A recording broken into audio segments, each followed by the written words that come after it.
Hello, welcome. My name is Connlyn Sinclair, and this is my first podcast.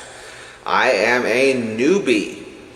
Now, this show is written by me, spoken by me, but not produced by me. This mic you're hearing me from and the software that allows me to produce this program was a gift from my grandmother, Rosemary Murphy. She is a painter of some note in northeastern Kansas, where I live. Her landscapes are very beautiful, and if you ever come across a Rosemary Murphy at an art show, that is my grandmother. My great-grandmother, Jean Murphy, was also a painter. And if you come across a Jean Murphy at an art show, I would suggest you pick that up too. It's a very good quality painting. I'd also like to give thanks to the Kansas Authors Club. It was through my membership in the Kansas Authors Club that I learned about podcasting and talked to people who did write podcasts and got the idea to go through with this crazy thing.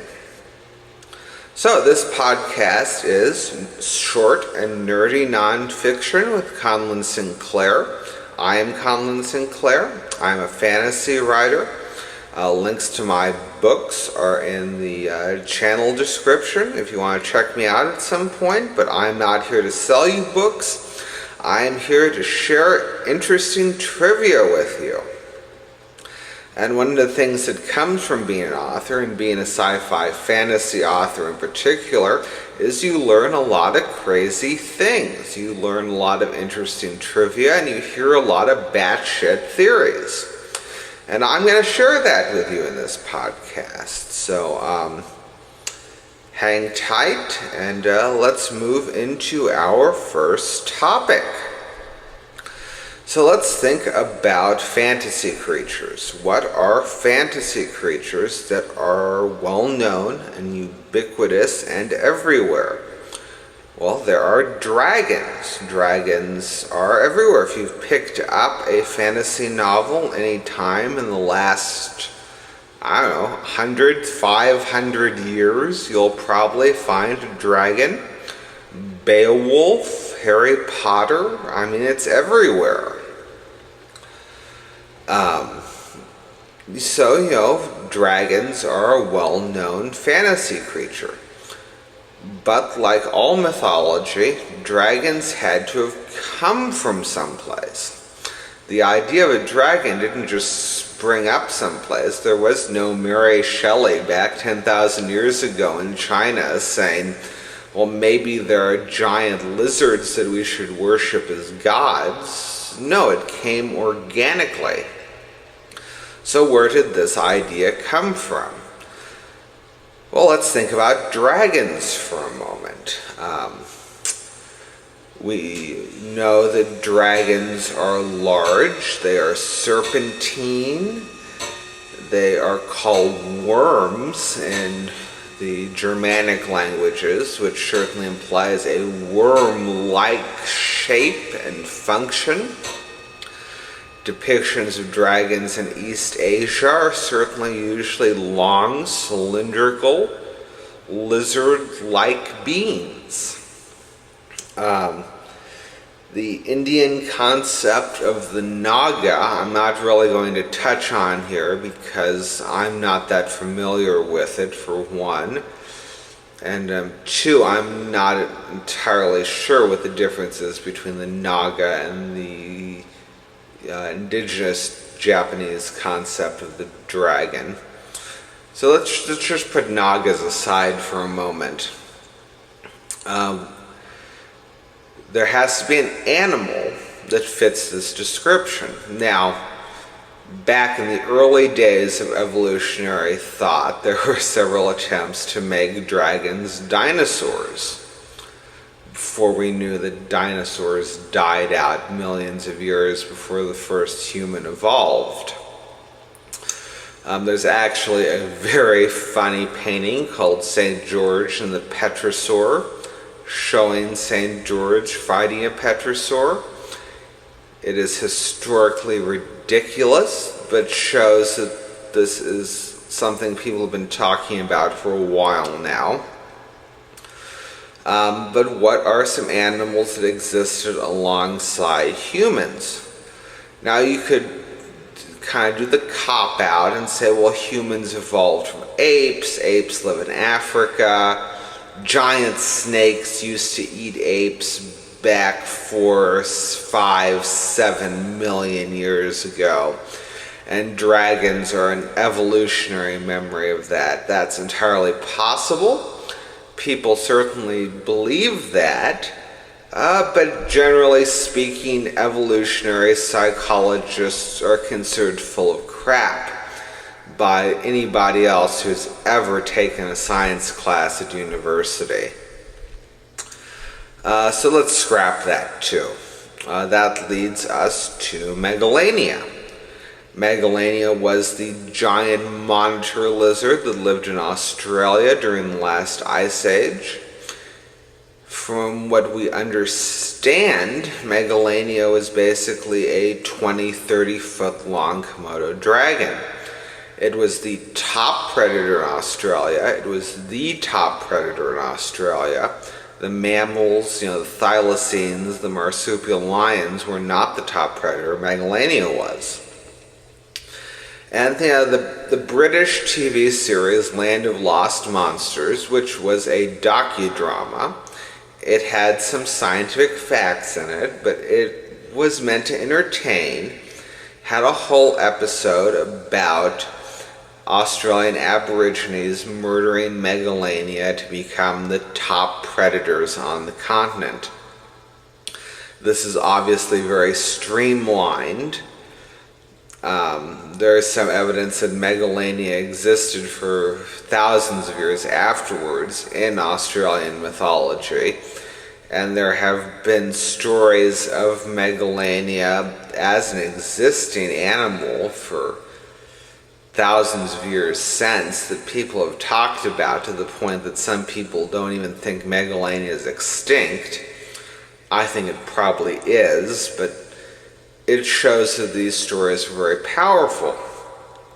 Now, it's not beyond the realm of possibility that stories of Megalania migrated from Australia up the Pacific coast to China and Japan and gave us the dragon myth, and that from China the idea of a dragon crossed the Asian continent into Europe. That's not that far-fetched. But there are several other concepts here that we can consider. Sea serpents are a very popular legend. You don't see sea serpents in popular fantasy literature that much, but they are certainly a very popular story worldwide. You have the Loch Ness Monster and Ogopogo. And so what about a sea serpent as the prototype for the dragon? Well, there are sea serpents in real life. We call them whales. We know that primitive people hunted whales all over the world. Native Americans hunted whales, ancient Europeans hunted whales, Pacific Islanders hunted whales. But there had to have been a point where whales were not just something we ate. I mean, obviously, whales as sea monsters were very popular during the Christian era of Europe, and so we know people were afraid of them. So if you can imagine going out as a Cro-Magnon hunter during the Ice Age on your little wooden raft that you probably bought from a Neanderthal for half a dead elk, and coming across a large serpentine creature, and you kill it, I mean, you are the archetypal dragon slayer. You have killed a large serpentine monster. Now, an interesting side note here is that there was a cryptozoologist back in the 1800s who went to northern Norway, to find living dragons, and he had several conversations with people who described serpentine amphibious creatures that terrified the life out of them. Were these real? Were these not real? Did he make them up? Well, we're never going to know these things. It's an interesting story.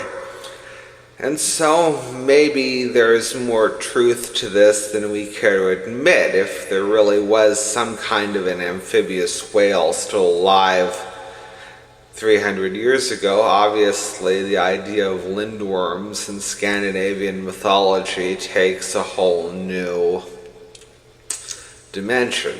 But let's not worry about that, really. That's kind of far-fetched. Let's see, what's another good fantasy creature that's ubiquitous? Elves. Elves are everywhere. Elves predate Tolkien in fantasy literature by hundreds of years. The idea of elves is incredibly ancient. We have the stories of Tamlin and Thomas the Rhymer, who are abducted by elf queens and taken as, male brides to the land of the elves. Elves are said to dance in fields and create lights, ghost lights, and other phenomenon. The concept of elves is Germanic, Norse, Anglo-Saxon, but there are similar creatures all throughout mythology. Indo-European mythology also has the satyrs and the nymphs who dance in the deep forest. There's Pan, who's the king of the nymphs and king of the satyrs. And, Pan is depicted as, an animalistic man who rules over these dancing nature deities. There are also similar stories in Celtic mythology, the idea of the fae folk who dance in the fields and live underground.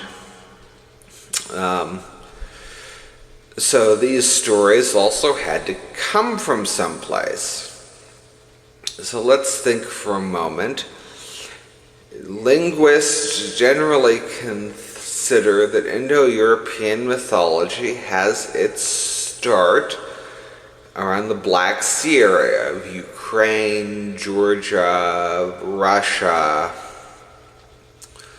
There's certainly a lot of forests there, a lot of plains, a lot of mountains. There also would have been Neanderthals there once upon a time. So let's envision a scenario where a human ancestor, an anatomically modern human, 50, 60,000 years ago, goes into the deep woods and encounters a tribe that is human-like, can certainly pass themselves off as human in some way, but is different. They have different customs, they look different, they sound different. They're like something mimicking humans. We would know today that these are another branch of humanity, a human cousin, one that we know now that humans interbred with. Now, that certainly gives these stories of bridal kidnappings a different meaning. We know there was interbreeding between humans and Neanderthals. It is generally thought of these days that Neanderthal men stayed with their human wives when the groups of different humans intermingled. It is not beyond the realm of possibility, then, that Neanderthal women would have kidnapped human men to fill the slots in the tribe of the Neanderthal men who got seduced by human women and went off someplace. That very well might be the origin of stories like Tamlin and Thomas the Rhymer. Similar stories include Ossian and Nym. Ossian certainly consents to going off with Nym. Of course, Thomas the Rhymer also consents to going off with the Fairy Queen, or the Elfin Queen in most translations. And we're left again with a possible backstory that is historically accurate to something from mythology. Now that's very interesting. At least it is to me, and I'm sure it's interesting to you if you're turned into a podcast called Nerdy Nonfiction. So, yeah, it's just interesting to think about. I'll leave you with another strange cryptozoological glance, just like I did with the worm dragon whales. But if you've ever read the story of Zeus's war against the Titans, you know that the Titans fought the gods by picking up the mountains and throwing them at the gods. And the gods, being more civilized, fought with more civilized means. But we know that Neanderthals probably threw rocks. We know that because the human brain is wired specifically to throw rocks. A chimpanzee cannot throw. You're never going to see somebody train a chimpanzee to play baseball. But some scientists think that the human brain evolved specifically to throw rocks better. That's why we're intelligent, because we throw rocks at things. And what does Bigfoot do? Bigfoot throws rocks. There's a place in Oregon called Ape Canyon because the Bigfoot throw rocks at you if you walk through it. Neanderthals throw rocks, Bigfoot throws rocks. Maybe there's a little bit more to the Bigfoot myth than we care to admit, or probably not. I mean, we're never going to know these things. We just have to guess. Lots of things in the world you just have to guess at. But yeah, just interesting stuff. The world is filled with interesting trivia. And that is why you tuned in to Short and Nerdy Nonfiction with Connlyn Sinclair. And I want to thank you for tuning in. This is, of course, my new podcast. And I hope to have an episode up every week for the next 10 or so weeks. I've got everything planned out. So I hope you will tune in next week to enjoy. Thank you so much.